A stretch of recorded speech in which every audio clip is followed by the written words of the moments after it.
सचचालाचलश्चापि मुहूर्तं कपिपीडितः तरूणां पुष्पिताग्राणां सर्वं पुष्पमसातयतु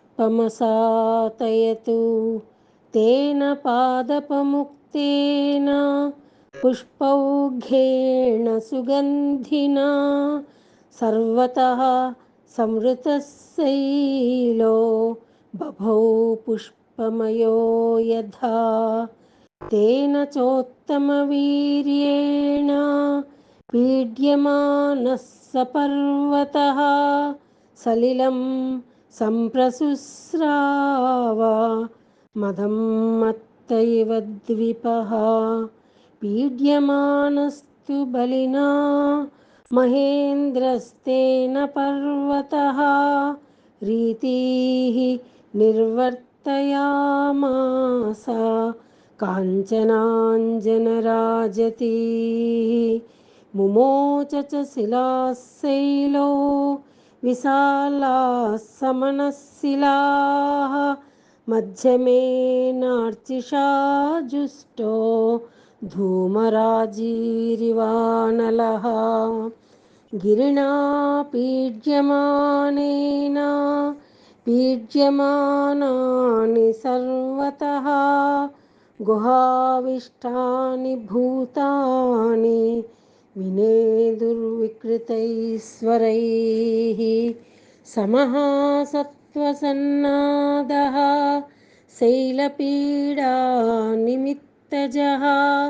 पृथिवीं पूरयामास दिशश्चोपवनानि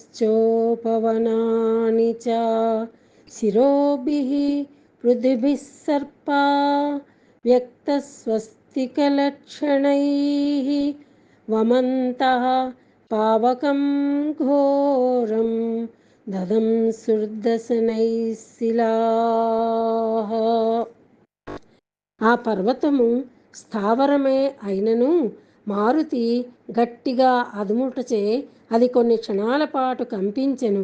విరబోసిన చెట్లు కొమ్మల నుండి పువ్వులన్నీ జలజల రాలెను. చెట్ల నుండి రాలి సువాసనలను వెదజల్లుచున్న పుష్పములతో ఆ పర్వతము నిండిపోయెను. అప్పుడది ఒక పూల కొండవలే భాసించెను.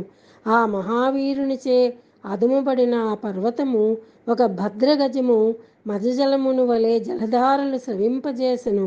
మహాబలశాలి అయిన ఆ మారుతిచే అదుముబడిన మహేంద్రగిరి తన పగుళ్ల నుండి బంగారు వెండి కాటుకధారలను వెలుగురక్కెను. ఏలనన అగ్ని యొక్క సప్తార్చులలో మధ్యమార్చి అనునది సులోహిత. దాని జ్వాలల నుండి పొగలు వెలువడుచున్నట్లు ఆంజనేయునిచే అదుముబడిన ఆ మహేంద్రగిరి నుండి పెద్ద పెద్ద ఎర్రని శిలలు ముక్కలు ముక్కలుగా బయటపడసాగెను. ఆ గిరి గట్టిగా అదుముబడుటచే దాని గుహలయందు అంతటా నివసించుచున్న ప్రాణులన్నీయును మిగులు నలిగి వికృత స్వరములతో గగ్గోలు పెట్టెను. శైలపీడకులు లోనైన వివిధ ప్రాణులు ఆ ఆక్రందన ధ్వనులు పృథ్వీ అంతటను నిండెను. ఉపవనములయందును దశ దిశలయందును వ్యాపించెను. స్పష్టముగా వ్యక్తమగుచున్న స్వస్తిక లక్షణములు గల విశాలమైన పడగలతో భయంకరముగా విషాగ్నులను గ్రక్కుచు సర్పములు తమ కోరలతో శిలలను కాటువేయుచు గట్టిగా పట్టుకొనసాగెను. స్వస్తి.